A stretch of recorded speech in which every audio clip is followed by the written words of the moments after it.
Hello friends, welcome to my study time. आज के इस वीडियो में हम एजुकेशनल एंड जनरल अवेयरनेस के कुछ क्वेश्चन को डिस्कस करेंगे। तो अगर आप किसी भी टीचिंग एग्जाम के प्रिपरेशन कर रहे हैं तो ये वीडियो आपके लिए हेल्पफुल होने वाला है। अगर आपने अभी तक हमारे चैनल को सब्सक्राइब नहीं किया है तो my study time YouTube channel को सब्सक्राइब कर लीजिए। वीडियो पसंद आई तो वीडियो को लाइक कर दीजिए एंड शेयर कर दीजिए। तो चलिए आज का ये वीडियो शुरू करते हैं। क्वेश्चन नंबर 31 में पूछा गया है, who among following personalities fought for window remarriage. तो नीचे दिए गए पर्सनालिटीज में से ऐसे कौन थे जिन्होंने विडो रीमैरिज के ऊपर काम किया है, इसके लिए लड़ा है। ठीक है, ऑप्शन में है ईश्वर चंद्र विद्यासागर, राजा राममोहन रॉय, बिरसालिंगम पंटुलू, पंडित रामाबाई। ठीक है, तो इस क्वेश्चन का राइट आंसर हो जाएगा ऑप्शन नंबर 1, ईश्वर चंद्र विद्यासागर। ईश्वर चंद्र विद्यासागर एक इंडियन रिफॉर्मर थे जिन्होंने विडो रीमैरिज के ऊपर बहुत काम किया है, इसके लिए बहुत लड़ा है। तो यहाँ आप इनका तस्वीर देख सकते हैं, ये है ईश्वर चंद्र विद्यासागर। तो इस क्वेश्चन का राइट आंसर हो जाएगा ऑप्शन नंबर 1। तो फाइनली विडो रीमैरिज जो था, इसका जो एक्ट है वो 1856 में पास हुआ था और इसे पास किया था लॉर्ड कैनिंग ने। ठीक है, लेकिन इसका ड्राफ्ट किसने प्रिपेयर किया था? वो प्रिपेयर किया था लॉर्ड डेलहाउसी ने। तो इस क्वेश्चन का राइट आंसर हो जाएगा ईश्वर चंद्र विद्यासागर। आइए जान लेते हैं राजा राममोहन रॉय के बारे में थोड़ा डिटेल में। राजा राममोहन रॉय जो थे, ये भी एक इंडियन रिफॉर्मर थे और इन्होंने स्थापना की थी ब्रह्म समाज की। ठीक है, ब्रह्म समाज काफ़ी इंपॉर्टेंट है।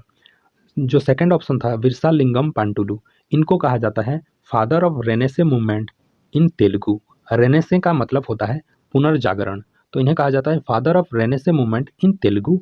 और जो थर्ड ऑप्शन था पंडित रमाबाई, पंडित रमाबाई फर्स्ट महिला हैं जिनको पंडित टाइटिल मिला है, first women to be awarded pandit title.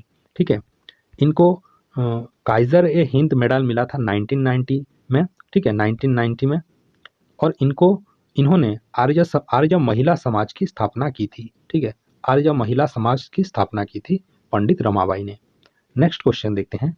Question number 32 में पूछा गया है, who spearheaded the 1857 revolt in Bihar. तो बिहार में जो सिपाही विद्रोह हुआ था 1857 का, इसका नेतृत्व किसने किया था? ऑप्शन में दिया गया है नाना साहेब, तांतिया टोपे, कुंवर सिंह, मौलवी अहमदुल्ला। तो इस क्वेश्चन का राइट आंसर हो जाएगा ऑप्शन नंबर 3, कुंवर सिंह। कुंवर सिंह ने बिहार में 1857 का रिवोल्ट को लीड किया था। तो यहाँ पर आप देख सकते हैं कुंवर सिंह के तस्वीर। ठीक है, जब ये रिवोल्ट हुआ था इनका एज हुआ था 80 ईयर्स। ठीक है, 80 ईयर्स में भी इन्होंने 1857 का जो बैटल था इसे लड़ा था। ठीक है, तो यहाँ पर देख लेते हैं नाना साहेब का जो पूरा नाम है वो गोविंद धोंडू पंत था।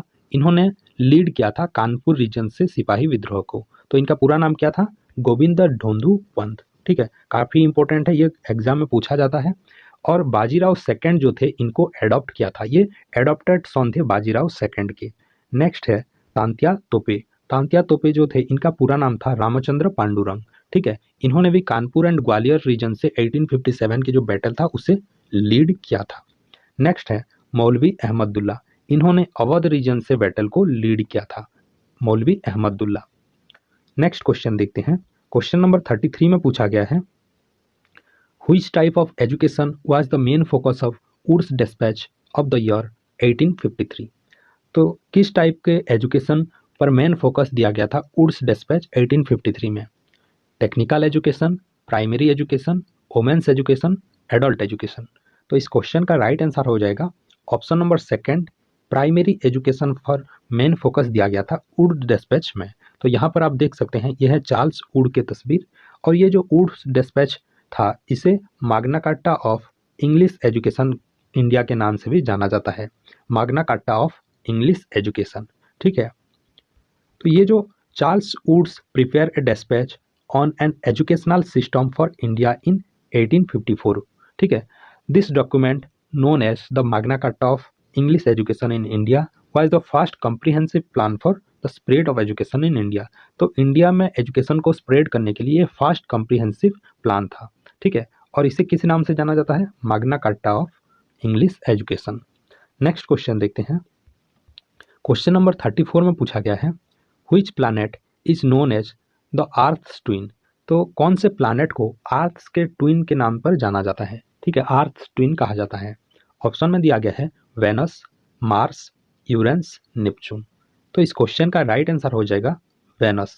वेनस प्लांट को अर्थ के ट्विन के नाम से जाना जाता है। ऑप्शन नंबर 1 हो जाएगा करेक्ट आंसर। तो यहाँ आप देख सकते हैं ये है वेनस और ये है अर्थ। ठीक है, तो वेनस को क्यों ऐसे कहा जाता है?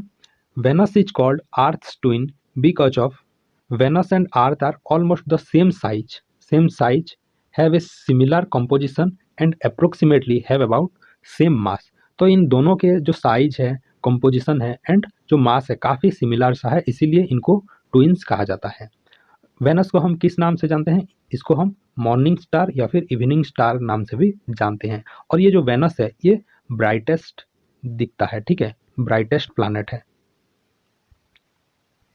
ब्राइटेस्ट है। ठीक है, नेक्स्ट क्वेश्चन देखते हैं। क्वेश्चन नंबर 35 में पूछा गया है केंद्रीय विद्यालय संगठन was established in the year of dash. तो केंद्रीय विद्यालय संगठन को कब एस्टैब्लिश किया गया था? ईयर 1952, 1953, 1962 या फिर 1963। तो इस क्वेश्चन का राइट आंसर हो जाएगा ऑप्शन नंबर 4, ईयर 1963 में केंद्रीय विद्यालय संगठन को एस्टैब्लिश किया गया था। केंद्रीय विद्यालय संगठन was established on 15 December 1963 under the name of central school. तो ये पहले सेंट्रल स्कूल नाम से एस्टैब्लिश किया गया था। Later the name was change to Kendriya Vidyalaya. A uniform curriculum is followed by all Kendriya Vidyalaya all over India. तो केंद्रीय विद्यालय का ये कैरेक्टरिस्टिक है कि all over India same curriculum यहाँ पर फॉलो किया जाता है और इसका जो पहला नाम था उसे सेंट्रल स्कूल से जाना जाता था। नेक्स्ट क्वेश्चन देखते हैं। क्वेश्चन नंबर 36 में पूछा गया है the famous Chilika lake is situated in dash. तो जो फेमस चिलिका लेक है वो कौन से स्टेट में स्थित है? आंध्र प्रदेश, उड़ीसा, तमिलनाडु, केरला। तो इस क्वेश्चन का राइट आंसर हो जाएगा चिलिका लेक जो है वो उड़ीसा में स्थित है। ऑप्शन नंबर 2 हो जाएगा यहाँ पर करेक्ट आंसर। तो यहाँ आप देख सकते हैं ये है बे ऑफ बंगाल और यहाँ पर ये चिलिका लेक यहाँ पर स्थित है उड़ीसा में। Chilika lake in Odisha is the largest brackish water lake with an estuarine character. Chilika Lake was declared Ramsar Convention wetland of international importance in India in 1981. तो ये जो चिलिका लेक है ये लार्जेस्ट ब्रैकिश वाटर लेक है, ठीक है, India का। ठीक है, और इसे रामसर जो कन्वेंशन था 1981 में इसे शामिल किया गया था। और इस चिलिका लेक में जो बर्ड सेंचुरी है Nalaban island and Chilika lake bird sanctuary ये प्रोटेक्टेड है वाइल्ड लाइफ प्रोटेक्शन एक्ट 1972 के तहत में। ठीक है, तो चिलिका जो है वो उड़ीसा में स्थित है। नेक्स्ट क्वेश्चन देखते हैं। क्वेश्चन नंबर 37 में पूछा गया है which of the following pair is not correctly match. तो नीचे दिए गए पेयर में से कौन सा पेयर करेक्टली मैच नहीं है? तो यहाँ पर स्टॉक एक्सचेंज दिया गया है और यहाँ पर शेयर प्राइस इंडेक्स दिया गया है, कौन से कंट्री का है? तो निक्की दिया गया है, यहाँ पर टोक्यो है। ठीक है, हानसेंग हांगकांग, डो जोन्स न्यूयॉर्क, यहाँ पर बैकेक्स मुंबई। तो यहाँ पर करेक्ट आंसर हो जाएगा जो करेक्टली मैच नहीं है वो हो जाएगा ऑप्शन नंबर 4 बैकेक्स के साथ मुंबई। ये करेक्टली मैच नहीं है, बाकी सभी यहाँ पर सही हैं। ठीक है, तो यहाँ पर इंडिया में कौन कौन से दो स्टॉक एक्सचेंज मेनली वर्क कर रहे हैं? तो यहाँ पर आप देख सकते हैं जो मेनली वर्क कर रहे हैं यहाँ पर इंडिया के दो स्टॉक एक्सचेंज हैं, एक है बॉम्बे स्टॉक एक्सचेंज और दूसरा है नेशनल स्टॉक एक्सचेंज जिसे हम BSE एंड NSE के नाम से जानते हैं। नेक्स्ट क्वेश्चन देखते हैं। क्वेश्चन नंबर 38 में पूछा गया है when was the state bank of India nationalised. तो कब स्टेट बैंक ऑफ इंडिया को नेशनलाइज्ड किया गया था? 1 जनवरी 1949, 26 जनवरी 1950, 1 जुलाई 1955, 1 अप्रैल 1956। तो इस क्वेश्चन का राइट आंसर हो जाएगा 1 जुलाई 1955 को स्टेट बैंक ऑफ इंडिया को नेशनलाइज्ड किया गया था। ठीक है, ऑप्शन नंबर 3 हो जाएगा यहाँ पर करेक्ट आंसर। तो स्टेट बैंक का जो टैग लाइन है वो देख सकते हैं, वो है the banker to every Indian. ये है स्टेट बैंक का टैग लाइन। तो यहाँ पर स्टेट बैंक के साथ साथ और 11 बैंक हैं जिन्हें नेशनलाइज किया गया है। पूरा लिस्ट यहाँ पर आप देख सकते हैं। फर्स्ट है स्टेट बैंक ऑफ इंडिया, उसके साथ साथ पंजाब नेशनल बैंक, यहाँ पर बहुत सारे बैंक को अब मर्ज किया जा रहा है। ठीक है, उसके बाद Canada bank, union bank of India, bank of India, central bank of India. यहाँ पर आप पूरा लिस्ट देख सकते हैं जिनको हाल ही में नेशनलाइज्ड किया गया है। नेक्स्ट क्वेश्चन देखते हैं। क्वेश्चन नंबर 39 में पूछा गया है तो best quality marble is available dash. Best quality के मार्बल जो है वो कहाँ पर मिलता है? From Jaisalmer, from Makrana, from Giridih, from Munger. तो इस क्वेश्चन का राइट आंसर हो जाएगा option number 2 from Makrana. Makrana से बेस्ट क्वालिटी के मार्बल मिलते हैं, तो ऑप्शन नंबर सेकंड हो जाएगा यहाँ पर राइट आंसर। तो यहाँ पर देख सकते हैं मार्बल। तो जो मकराना है ये किस लिए फेमस है, आइए जान लेते हैं। Makrana is known for the part it has placed in building the Taj Mahal. तो यहाँ पर इसका रोल क्या था ताजमहल बिल्ड करने में? By supplying marble, craftsman and stoneman. तो marble from the town Makrana which is known as Makrana marble gets the GSSR Global Heritage Stone Resource status from IUGS। तो इस लोकेलिटी का जो मार्बल मिलता है उन्हें GHSR का स्टेटस दिया गया है IUGS से। GHSR का फुल फॉर्म क्या होता है? Global heritage stone resource. ठीक है, यह मकराना इसीलिए फेमस है और यहाँ पर बेस्ट क्वालिटी के मार्बल मिलता है। चलिए देखते हैं नेक्स्ट क्वेश्चन। नेक्स्ट क्वेश्चन में पूछा गया है Chand Tara is the national symbol of which country. जो चांद तारा है वो किस कंट्री का नेशनल सिंबल है? तो यहाँ पर ऑप्शन में दिया गया है इटली, पाकिस्तान, जापान, कनाडा। तो यहाँ पिक्चर में देख सकते हैं, तो पाकिस्तान का जो सिंबल है नेशनल सिंबल वो चांद तारा है। ठीक है, तो ऑप्शन नंबर सेकंड हो जाएगा यहाँ पर correct answer, option number second. तो यहाँ पर बाकी कंट्री के भी आप जो नेशनल सिंबल है वो भी आप देख सकते हैं। यहाँ पर इटली का सिंबल है, ठीक है, उसके बाद नीचे जापान का सिंबल है, उसके बाद कनाडा का सिंबल है जो एक मैपल ट्री का लीफ यहाँ पर शो किया जाता है कनाडा के फ्लैग में। ठीक है, नेक्स्ट क्वेश्चन देखते हैं। क्वेश्चन नंबर 41 में पूछा गया है where is Vikram Sarabhai space centre located. तो नीचे दिए गए ऑप्शन में से कहाँ पर Vikram Sarabhai space centre located है? ऑप्शन में दिया गया है श्रीहरिकोटा, बेंगलोर, थिरुवनंतपुरम, देहरादून। तो इस क्वेश्चन का राइट आंसर हो जाएगा ऑप्शन नंबर 3 थिरुवनंतपुरम में Vikram Sarabhai space research centre located है। ऑप्शन नंबर 3 हो जाएगा यहाँ पर करेक्ट आंसर। तो यहाँ पर आप देख सकते हैं विक्रम साराभाई के तस्वीर, जिन्हें father of Indian space research कहा जाता है। ठीक है, विक्रम साराभाई जी को। तो आइए जान लेते हैं जो Satish Dhawan space research centre है वो श्रीहरिकोटा में स्थित है। Satish Dhawan space research centre Sriharikota में स्थित है। उसके साथ साथ जो इंडियन स्पेस रिसर्च ऑर्गेनाइजेशन का हेडक्वार्टर है वो बेंगलोर में स्थित है। ठीक है, बेंगलोर में स्थित है इसरो का हेडक्वार्टर। नेक्स्ट क्वेश्चन देखते हैं। क्वेश्चन नंबर 42 में पूछा गया है the official report of Italy is called dash book. तो हर कंट्री का एक ऑफिशियल रिपोर्ट होता है, तो इटली का जो ऑफिशियल रिपोर्ट है उसे डैश बुक कहा जाता है। Yellow book, white book, grey book या फिर ग्रीन बुक। तो इसका राइट आंसर हो जाएगा इटली का जो ऑफिशियल बुक होता है उसे कहा जाता है ग्रीन बुक। ठीक है, तो ऑप्शन नंबर 4 हो जाएगा यहाँ पर करेक्ट आंसर। तो यहाँ पर मैंने कुछ इंपॉर्टेंट बुक्स, कुछ जो ऑफिशियल बुक्स हैं उनका लिस्ट मैंने दे दिया है, यहाँ आप देख सकते हैं। जो ग्रीन बुक है वो है official book of Italy and Iran. ठीक है, उसके बाद जो ऑरेंज बुक है वो है ऑफिशियल गवर्नमेंट ऑफ नेदरलैंड्स का ऑफिशियल रिपोर्ट। ठीक है, व्हाइट बुक जो है वो है पोर्तुगाल, जर्मनी एंड चाइना का ऑफिशियल पब्लिकेशन व्हाइट बुक। उसके बाद जो रेड बुक है वो जो जिस कंट्री में बुक को बैन किया जाता है उसे रेड बुक के तौर पर चिन्हित किया जाता है। उसके बाद जो ब्लू बुक है any official report of British government, ये ब्लू बुक के नाम से जाना जाता है। ठीक है, उसके बाद है द रिपोर्ट और पब्लिकेशन ऑफ फ्रेंच गवर्नमेंट जो येलो बुक से जाना जाता है। यहाँ पर आप देख सकते हैं ये फ्रेंच गवर्नमेंट का येलो बुक कहा जाता है। जो ग्रे बुक है वो है बेल्जियम एंड जापान का गवर्नमेंट रिपोर्ट। यहाँ पर देख सकते हैं ये है grey book Belgium and Japan. उसके बाद जॉइंट पेपर किसे कहा जाता है? Joint report more than 2 government अगर इन्वॉल्व होते हैं उसे जॉइंट पेपर कहा जाता है। उसके बाद एक होता है व्हाइट पेपर।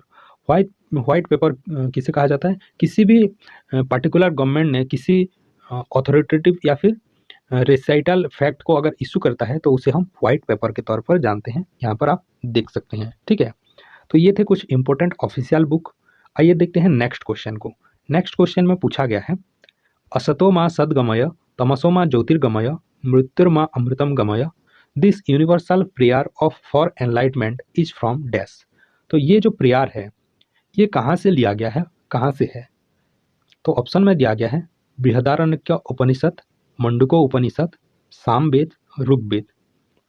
तो इसका राइट आंसर हो जाएगा जो ये असतो मा सद्गमय ये जो श्लोक है ये लिया गया है बृहदारण्यक उपनिषद। ऑप्शन नंबर 1 हो जाएगा इसका करेक्ट आंसर। ठीक है, ऑप्शन नंबर 1 हो जाएगा करेक्ट आंसर। तो ये जो श्लोक है, असतो मा सद्गमय तमसो मा ज्योतिर्गमय, ये जो श्लोक है इसे कहा जाता है द पवमान मंत्र। ठीक है, पवमान मंत्र नाम से भी ये जाना जाता है। और ये जो है ये लिया गया था बृहदारण्यक उपनिषद से। बृहदारण्यक उपनिषद काफी इंपॉर्टेंट क्वेश्चन है। नेक्स्ट क्वेश्चन देखते हैं। क्वेश्चन नंबर 44 में पूछा गया है, in which state of India regional rural bank has not been established. तो रीजनल रूरल बैंक जो है, जैसे कि ग्रामीण बैंक हो गया, इन्हें रीजनल रूरल बैंक कहा जाता है। कौन से स्टेट में एस्टैब्लिश नहीं किया गया है? सिक्किम एंड गोवा, बिहार मध्य प्रदेश, उत्तराखंड झारखंड, छत्तीसगढ़ नागालैंड। ठीक है, तो इस क्वेश्चन का राइट आंसर हो जाएगा option number 1, Sikkim and Goa में रीजनल रूरल बैंक एस्टैब्लिश नहीं किया गया है। ठीक है, तो इसका राइट आंसर हो जाएगा ऑप्शन नंबर 1। तो काफ़ी सारे यहाँ पर स्टेट के नेम दिया गया है। आइए जानते हैं इन सभी स्टेट के जो कैपिटल हैं। ठीक है, जो गोवा का है, गोवा का राजधानी कौन सा है? गोवा का है पानाजी। बिहार का है पटना। उत्तराखंड का है देहरादून। छत्तीसगढ़ का है रायपुर। उसके बाद सिक्किम का है गैंगटॉक। मध्य प्रदेश का है भोपाल। झारखंड का है रांची। नागालैंड का है कोहिमा। ठीक है, नेक्स्ट क्वेश्चन देखते हैं। क्वेश्चन नंबर 45 में पूछा गया है, when was the practice of Sati ban in India. तो सती प्रथा जो था वो कब बैन हुआ था इंडिया में? ऑप्शन में है 1828, 1829, 1831, 1835। तो सती प्रथा जो था काफ़ी भयानक प्रथा था ये, और ये बैन हुआ था 1829 में। ठीक है, ऑप्शन नंबर 2 हो जाएगा यहाँ पर करेक्ट आंसर। सती प्रथा जो था ये बैन हुआ था राजा राममोहन राय के जो एफर्ट था उसके लिए, और इसको पास किया था, ये जो लॉ था सती प्रथा के ऊपर, इसे पास किया था लॉर्ड विलियम बेंटिक ने। ठीक है, Lord William Bentinck and Raja Rammohan Roy के जो एफर्ट था इसके लिए सती प्रथा को बैन हो पाया था। ठीक है, 1829 में ये बैन हुआ था। नेक्स्ट क्वेश्चन देखते हैं। क्वेश्चन नंबर 46 में पूछा गया है, who established India house in London. तो जो इंडिया हाउस है लंदन में, उसे किसने एस्टैब्लिश किया था, किसने स्थापना की थी उसका? ठीक है, ऑप्शन में है VD Savarkar, Lala Hardayal, Shyamji Krishna Varma, none of these. तो इस क्वेश्चन का राइट आंसर हो जाएगा ऑप्शन नंबर 3, श्यामजी कृष्ण वर्मा। ये इंडिया हाउस की स्थापना की थी लंदन में। ठीक है, यह है इनका तस्वीर, श्यामजी कृष्ण वर्मा। आइए जानते हैं इनके बारे में थोड़ा डिटेल में। श्यामजी कृष्ण वर्मा, इन्होंने India house founded India house and Indian home rule society and the Indian sociologist journal. ठीक है, ये जो स्थापना की थी ये लंदन में किया था। ठीक है, उसके बाद first president of Bombay Arya Samaj, ये पहले प्रेसिडेंट थे बॉम्बे आर्य समाज के। उसके बाद इनका जो देहांत हुआ था वो जेनीवा में हुआ था। और पीएम नरेंद्र मोदी जो थे, PM Narendra Modi brought his assets back from Geneva to India in 2003। ठीक है, पीएम नरेंद्र मोदी उनका जो शरीर का अवशेष था उनको 2003 में इंडिया वापस लाए थे। ठीक है, तो इंडिया हाउस की स्थापना किसने की थी? श्यामजी कृष्ण वर्मा ने। नेक्स्ट क्वेश्चन देखते हैं। क्वेश्चन नंबर 47 में पूछा गया है, the founder of Abhinav Bharat was dash. तो अभिनव भारत को किसने स्थापना की थी, फाउंडर कौन थे? ऑप्शन है बारिंदर घोष, भूपेंद्र नाथ दत्त, मास्टर सूर्य सेन, वीडी सावरकर। तो इस क्वेश्चन का राइट आंसर हो जाएगा वीडी सावरकर ने जो अभिनव भारत की शुरुआत की थी। ठीक है, यहाँ पर आप देख सकते हैं वीडी सावरकर जी की तस्वीर। तो यहाँ पर ऑप्शन नंबर 4 हो जाएगा करेक्ट आंसर।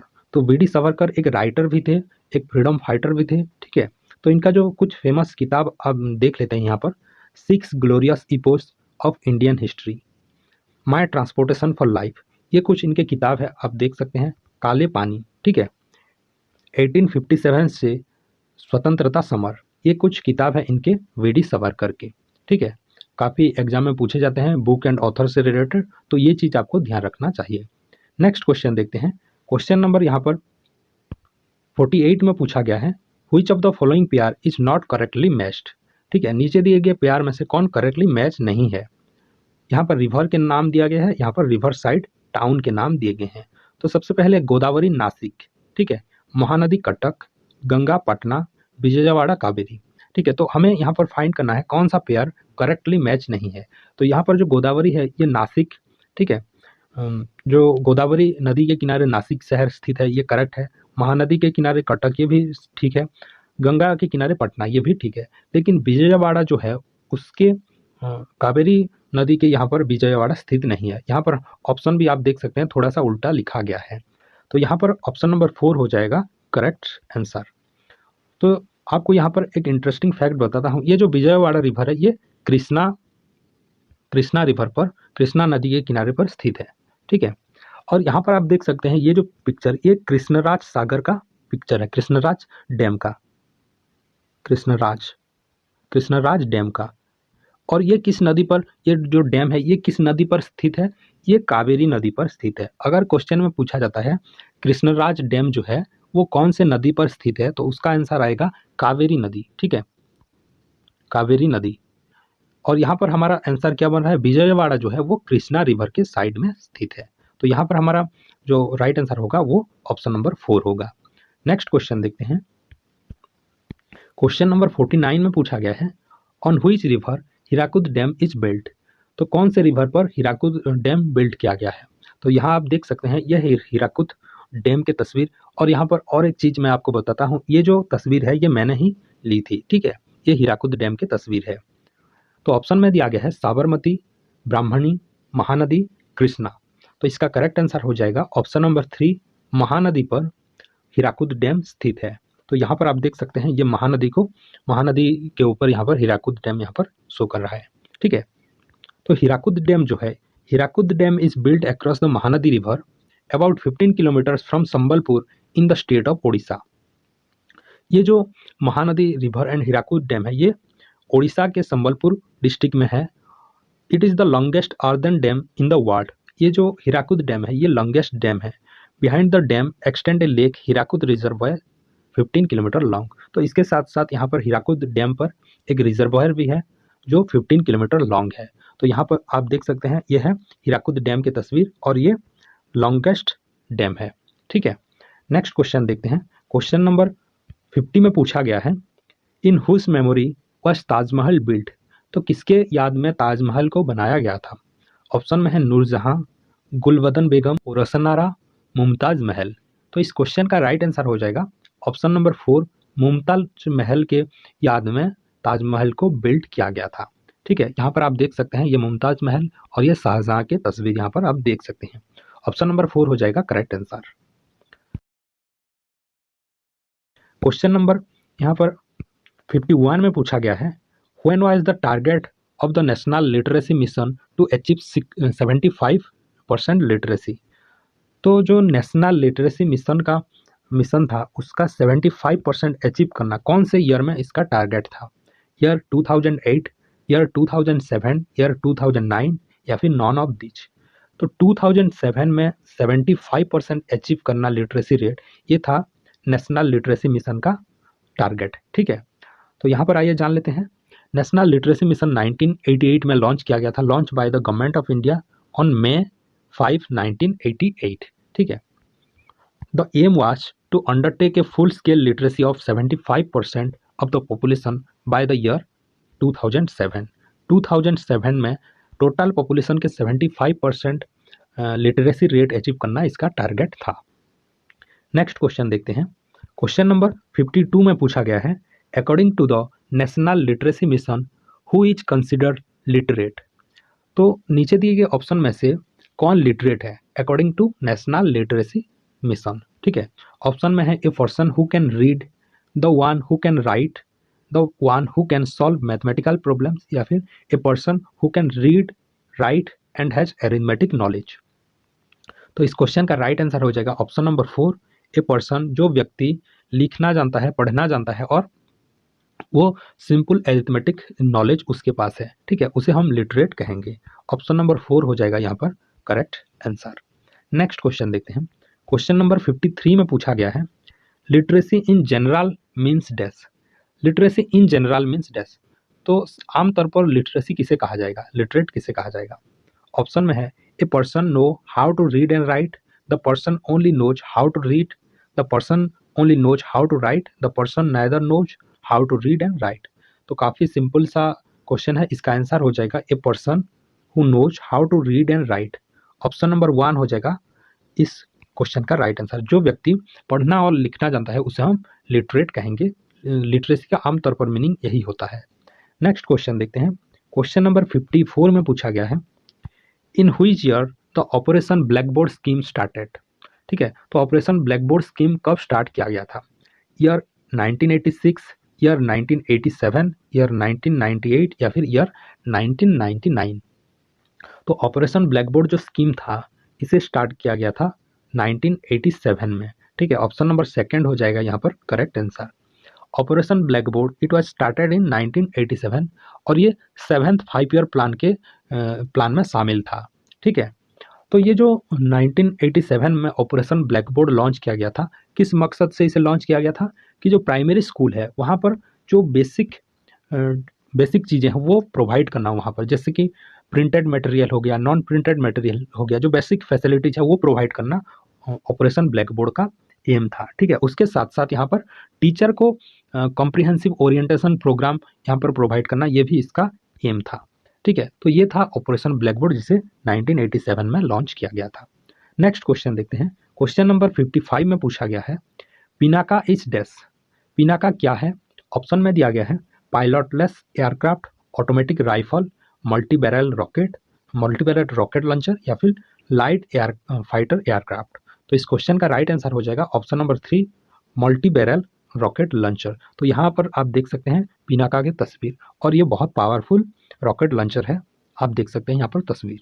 ठीक है, जो पिनाका है इसके बारे में थोड़ा सा जान लेते हैं। Pinaka is a multiple rocket launcher produce in India and developed by the defence research and development organisation DRDO।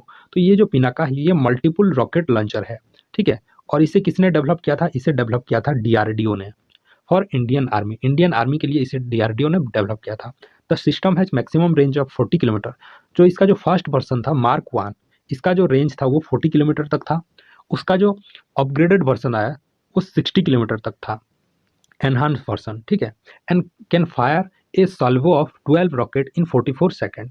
और ये जो मल्टीपल रॉकेट लॉन्चर है ये 44 सेकेंड में 12 रॉकेट को भेज सकता है, 12 रॉकेट को फायर कर सकता है। ठीक है, the system is mounted on A Tata truck for mobility. और ये जो टोटल सिस्टम है वो एक टाटा ट्रक पर फिट है, माउंटेड है इसके मोबिलिटी के लिए। ये एक दूसरे स्थान पर इधर से उधर तक ट्रांसपोर्ट भी कर सकता है। तो ये है पिनाका रॉकेट के बारे में। तो ये थे कुछ question educational and general awareness से रिलेटेड। ठीक है, तो आई होप ये वीडियो आपको पसंद आया होगा और हेल्पफुल लगा होगा। तो वीडियो पसंद आए तो वीडियो को लाइक कर दीजिए, शेयर कर दीजिए and my study time YouTube channel को सब्सक्राइब कर लीजिए। अगर आप इग्नो बीएड एंट्रेंस एग्जाम से रिलेटेड और भी कंटेंट देखना चाहते हैं तो नीचे डिस्क्रिप्शन बॉक्स में उसका लिंक दिया गया है, वहाँ जाके आप देख सकते हैं। अगर आप PDF वगैरह डाउनलोड करना चाहते हैं तो आप मेरे टेलीग्राम चैनल को ज्वाइन कर सकते हैं, नीचे उसका लिंक दिया गया है। Thank you.